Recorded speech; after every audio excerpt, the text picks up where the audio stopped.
લોકમત ન્યૂઝમાં આપનું સ્વાગત છે। ચૈત્રી નવરાત્રીના પાવન પ્રસંગે આજે આઠમ અને નોમ ભેગા થતા ભક્તોમાં વિશેષ ઉત્સાહ જોવા મળ્યો હતો। વડોદરાના પાણીગેટ બહાર આવેલા મહાકાળી માતાના મંદિરે સવારથી જ ભક્તોનો ઘોડાપૂર ઉમટ્યો હતો અને સમગ્ર વિસ્તાર ભક્તિમય બની ગયો હતો। મંદિરમાં ભક્તો લાંબી કતારોમાં ઊભા રહી માતાજીના દર્શન માટે આતુર જોવા મળ્યા હતા અને શ્રદ્ધાભાવે પૂજા અર્ચના કરી રહ્યા હતા। આ ખાસ દિવસે માતાજીને સુંદર સજવસ્ત્ર અને ઝગમગતા આભૂષણોથી શણગારવામાં આવ્યા હતા, જે દર્શનાર્થીઓ માટે આકર્ષણનું કેન્દ્ર બન્યું હતું। મંદિરના સંચાલક મહુલ બ્રહ્મભટ્ટે જણાવ્યું હતું કે 9 દિવસ સુધી ઉપવાસ અને ભક્તિ કરનાર ભક્તો પર માતાજી વિશેષ કૃપા વરસાવે છે અને તેમને શક્તિ તથા સારું સ્વાસ્થ્ય પ્રદાન કરે છે। ભક્તોએ માતાજીને સાડી, ચુંદડી, બંગડી અને વિવિધ પ્રકારના પ્રસાદ અર્પણ કરીને પોતાના મનોઈચ્છાઓ પૂર્ણ થાય તેવી પ્રાર્થના કરી હતી। મંદિર પરિસરમાં આજનો દિવસ સંપૂર્ણ રીતે ભક્તિ અને શ્રદ્ધાનો માહોલ સર્જતો જોવા મળ્યો હતો।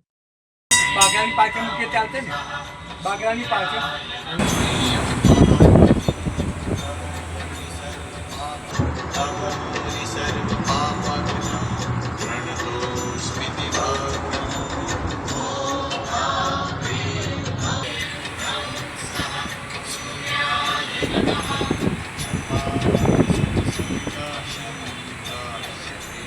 हाँ, આપણું મંદિર પાણીગેટ વિસ્તારમાં આવેલું છે અને આજે ચૈતર માસ સુદ અષ્ટમી અને નવમી ભેગી છે અને સવારથી ભાવિ ભક્તોની ખૂબ જ ભીડ છે અને અમારા આશીર્વાદ છે કે માતાજી સર્વેની મનોકામના પૂર્ણ કરે। આપણા મંદિરમાં સાંજે અંકુટ અને હવનનું આયોજન કરેલ છે, જે દરેક ભાવિ ભક્તો દર્શનનો લાભ લે એવી અમારી શુભેચ્છા।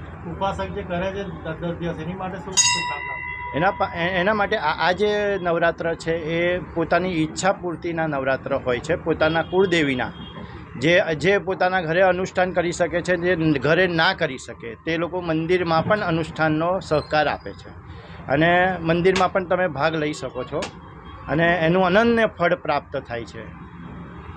જે ઉપાસક છે એની માટે શું દુઆ કરો? ઉપાસકોની સર્વે મનોકામના પૂર્ણ થાય અને એ લોકો આગળ પ્રગતિમાં આગળ વધે એવી અમારી શુભેચ્છાઓ છે। શું નામ છે આપનું? મારું નામ મેહુલ બ્રહ્મભટ્ટ।